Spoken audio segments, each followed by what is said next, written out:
Saudi আরবের এক official কোম্পানিতে আমি একজন বাংলাদেশি সাধারণ কর্মী ছিলাম।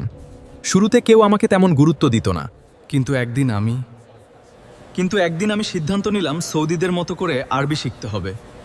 অনেক পরিশ্রম করে খাতায় লিখে প্রতিদিন যতদিন যেতে লাগলো আমার প্রমোশন হতে লাগলো, সবার প্রিয় হয়ে উঠলাম, যা ছিল কল্পনার বাহিরে। আজকে আমি কিছু দরকারি আরবি বাক্য শিখাবো, চলুন শুরু করি। আর প্রতিদিন আমার মতো প্র্যাকটিস করবেন।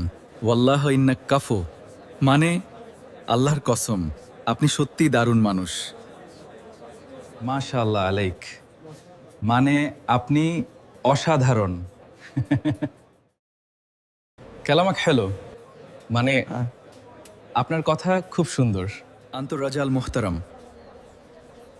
মানে আপনি একজন সম্মানিত মানুষ।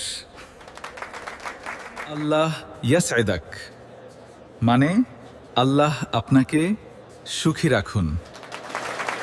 এভাবেই শিখতে শিখতে আর সঠিকভাবে ব্যবহার করতে করতে এখন আমি সবার কাছে অনেক সম্মানের মানুষ হয়ে গেছি। আমার বেতনও বেড়েছে, আমার পজিশনও আপগ্রেড হয়েছে। আপনারা আমার মতো আরবি শিখতে চাইলে এই পেজটা ফলো করে রাখুন।